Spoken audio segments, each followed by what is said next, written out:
दोस्तों, जादू देखना किसे पसंद नहीं, लेकिन क्या आपने कभी इसके पीछे की हकीकत को जानने की कोशिश की है।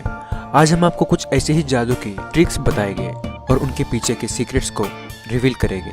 तो बने रहिए इस वीडियो के आखिर तक। पहली trick, the appearing beard trick. Dom Chamber एक म्यूजिशियन है जिनकी मैजिक के बारे में बहुत कम लोगों को पता है, लेकिन आज हम आपको इनकी एक मैजिक ट्रिक के बारे में बताने जा रहे हैं जिन्होंने इस ट्रिक को अमेरिकन्स गॉट टैलेंट में परफॉर्म किया था और अपने इस परफॉर्मेंस से सभी को हैरान कर दिया था। तो क्या है वो ट्रिक? इसमें उन्होंने ऑडियंस को एक पेपर बैग दिखाया जो पूरी तरह से खाली था, लेकिन वो अपने हाथ उस बैग में डालकर बियर की बोतलों को निकालता। फिर बाद में उन्होंने उस बैग से कई सारी बोतल्स को निकाला। कभी वो अपने जैकेट की आस्तीन से बियर की बोतल निकालते और कभी उस बैग से छोटी छोटी बोतलों को निकालकर उसे एक बड़ी सी बोतल में बदल देते। और अब हम बात करते हैं इस ट्रिक की सबसे हैरान करने वाली मैजिक ट्रिक के बारे में। वो अपने शूज़ को उतारते और उसमें से एक बियर के भरे ग्लास को निकाल कर दिखाते और कभी अपने शूज़ से एक बियर के खाली ग्लास को बाहर निकालते।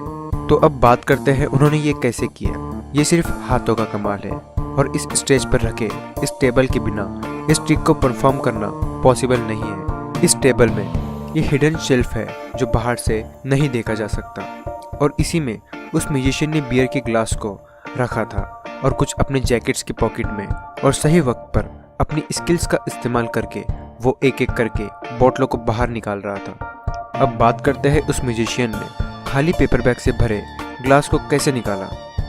तो इस ट्रिक में पेपर बैग को पीछे से कट किया गया था।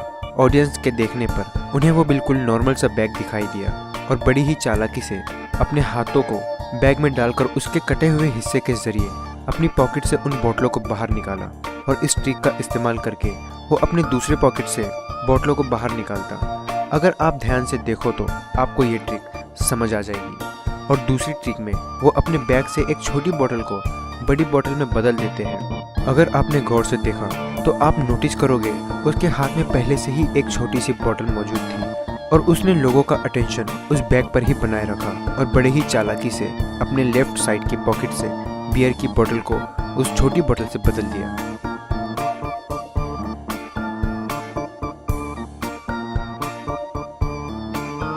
Number 2, spoon bending trick. दोस्तों, इस ट्रिक में म्यूजिशियन एक स्पून लेता है और बहुत ही ध्यान से देखता है उसे, और देखते ही देखते वो स्टील का चम्मच खुद ब खुद मुड़ने लगता है। म्यूजिशियन का कहना है कि वो ये सब अपने दिमाग की शक्ति से करते हैं, लेकिन ऐसा कुछ नहीं होता। अब जानते हैं इस ट्रिक की सच्चाई के बारे में। दरअसल म्यूजिशियन पहले से ही एक मुड़ा हुआ स्पून अपने हाथ में रखता है और उसके साथ उस चम्मच का पिछला कटा हुआ हिस्सा भी अपनी उंगलियों में छुपा कर रखता है और वो बैंड चम्मच को बड़ी ही आसानी से अपने हाथों में छुपा लेता है और चम्मच का दूसरा हिस्सा अगले हिस्से से इस तरह जुड़ा होता है कि दर्शकों के देखने पर ऐसा लगता है कि वो एक ही स्पून है। और स्टेज पर म्यूजिशियन उस चम्मच को ऐसे देखता है मानो वो अपनी माइंड की पावर का इस्तेमाल कर रहा हो और बड़ी ही चालाकी से चम्मच के दूसरे हिस्से को नीचे की तरफ मूव करता है और उसे अपनी जैकेट में छिपा लेता है और उस बैंड स्पून को दर्शकों के सामने दिखाकर ये विश्वास दिलाता है मानो उसने चम्मच को अपने माइंड की वजह से बैंड किया।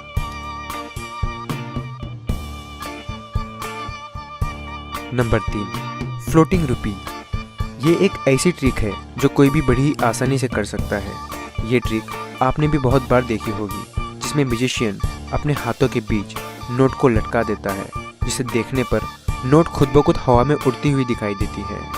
अब जानते हैं इसका सीक्रेट। तो इसे करने के लिए सिर्फ ऐसे थ्रेड की ज़रूरत है जो बहुत बारीक और आसानी से दिखाई न दे। ये एक स्पेशल तरह का धागा होता है जिसे म्यूजिशियन थ्रेड कहा जाता है, जो देखने पर बिल्कुल दिखाई नहीं देता। फिर म्यूजिशियन इस धागे को किसी स्पेशल टेप से नोट पर चिपका देता है और फिर जादूगर उसे कुछ इस तरह स्टेज पर दिखाता है। Number 4, the bow and arrow trick. एक बहुत ही मशहूर म्यूजिशियन एरन क्रो, जो एक डेंजरस ट्रिक के लिए जाने जाते हैं, और उन्होंने इस परफॉर्मेंस से पूरी दुनिया को हैरान कर दिया। उसने ये परफॉर्मेंस अमेरिकन्स गॉट टैलेंट और दूसरे कई शोज में किया था। एरन ने पहले स्टेज पर 2 जजेस को बुलाया और इस लड़की को अपना हाथ दिखाने को कहा। उसके बाद उसने हाथ से एक रिंग निकाली। उसके बाद उसने एक एप्पल को अपने पॉकेट से निकाला और एक नाइफ से एप्पल के सेंटर में एक होल किया। फिर उस एप्पल के एक सुराख में उसने रिंग को डाला और उसे बाहर से बंद कर दिया। इसके बाद म्यूजिशियन ने एक दूसरे जज को उस लड़की के पीछे खड़े होने को कहा। उसके बाद जज को एक वुडन ट्रे पकड़ने को कहा जिसके ऊपर एप्पल रखा था।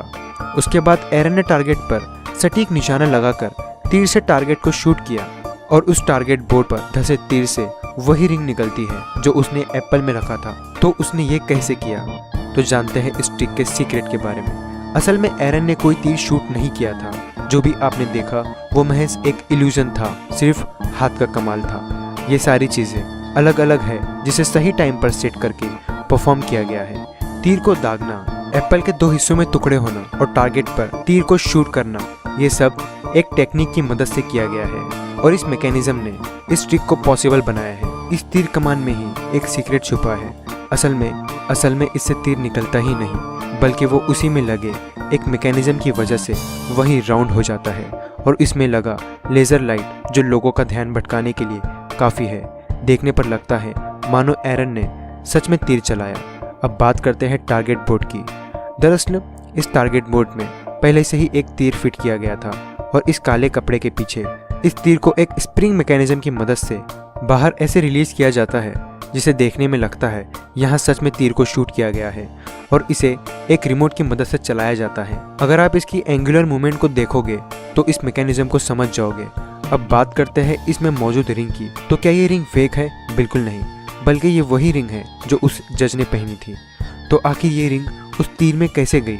तो इसका सीक्रेट उस एप्पल में है जिसमें एरन ने सुराख किया था।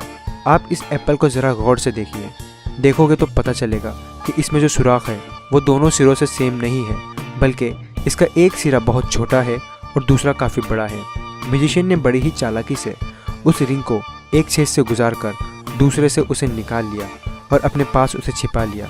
और जब आपने टारगेट को सही पोजीशन पर रख रहा था उसी वक्त उसने रिंग को वहाँ फिट कर दिया। अब बात करते हैं उस एप्पल के 2 हिस्सों में टुकड़े होने की। तो वो कैसे हुआ?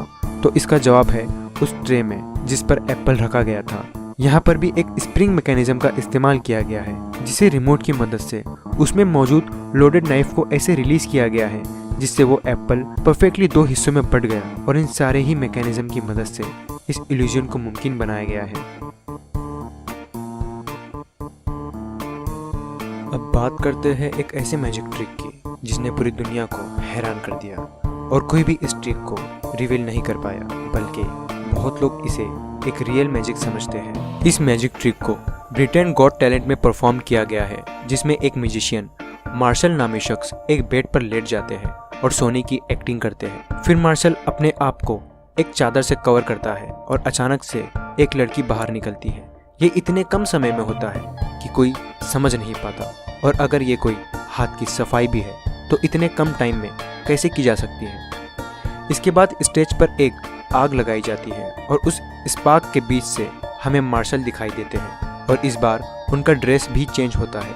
इसके बाद मार्शल को एक पिंजरे में बंद किया जाता है और काली टेप से उस पिंजरे को कवर किया जाता है और उस पिंजरे से नेज़े गुजारे जाते हैं और फिर इस पिंजरे को जला दिया जाता है जिसमें मार्शल मौजूद होते हैं। और फिर मार्शल दोबारा उसी बेड पे लेटा हुआ मिलता है और उसने वही कपड़े पहने होते हैं जो उसने सोने से पहले पहना होता है और इस तरह इस ट्रिक को परफॉर्म किया जाता है। आपने ज़रूर सोचा होगा आखिर ये हुआ कैसे। तो सबसे पहले बात करते हैं इस मैजिक के उस पार्ट की जिसमें उस आदमी की जगह एक लड़की आ जाती है जो वहाँ मौजूद नहीं होती। असल में इस मैजिक का सीक्रेट नीचे मौजूद उस बेड में है। अगर आप ध्यान से देखोगे तो आपको बेड के नीचे मौजूद एक कर्व दिखाई देगा। ये कर्व ऐसे ही नहीं है बल्कि यहाँ एक आदमी की जगह मौजूद है और बेड के लेफ्ट साइड में एक कंपार्टमेंट है जहाँ से वो आसानी से खुल जाता है। और अगर हम इस वीडियो में देखें तो एक आदमी शैतान का भेष बनाकर जजेस को डराता है ताकि उनका ध्यान भटक जाए और उसी दौरान आप देखोगे कि बेड में से कोई निकलता है और यही इस ट्रिक का सीक्रेट है जिसे देखकर हर कोई चौंक जाता है। और दूसरे पार्ट में 2 आदमी इस बेड को घुमा देते हैं और प्लेटफॉर्म के ऊपर आधे बेड को रख दिया जाता है क्योंकि इस प्लेटफॉर्म में भी एक ऐसा ही कंपार्टमेंट मौजूद है और जब स्पार्क होता है तो कंपार्टमेंट से निकलकर वो आदमी प्लेटफॉर्म पर खड़ा हो जाता है। अब जानते हैं इतने शॉर्ट टाइम में उसके कपड़े कैसे बदल गए। तो इस मैजिक की शुरुआत में आप देखोगे तो आपको अंदर एक येलो कलर का शर्ट नजर आएगा। अब बात करते हैं जब मार्शल उस पिंजरे में मौजूद होते हैं तो कुछ लोग पिंजरे से नेज़े गुजारते हैं। तो ये कैसे हुआ? आप गौर करोगे तो आपको दिखेगा कि इस केज के नीचे भी एक प्लेटफॉर्म मौजूद है जिसमें भी उसी कंपार्टमेंट का इस्तेमाल किया गया है। और जब इसे बेड के साथ जोड़ा जाता है तो मार्शल उस केज वाले कंपार्टमेंट में से उस बेड वाले कंपार्टमेंट में शिफ्ट हो जाते हैं। और जब वो लोग उस पिंजरे में नेज़े मारते हैं तो मार्शल उस पिंजरे में नहीं होते बल्कि वो बेड वाले कंपार्टमेंट में छिपा होता है। और फिर जब चादर को बेड पर कवर किया जाता है तो मार्शल दोबारा उस कंपार्टमेंट से बेड पर लेट जाते हैं। तो देखा, इन्हीं टेक्निक की मदद से इस मैजिक ट्रिक को अंजाम दिया गया है। ये देखने में जितना आसान दिखाई देता है, असल में इसे परफॉर्म करना उतना ही मुश्किल है। इसमें प्रैक्टिस और सही टाइमिंग की बहुत ज़रूरत है। तो आज के लिए बस इतना ही, फिर से मिलेंगे अगली वीडियो में।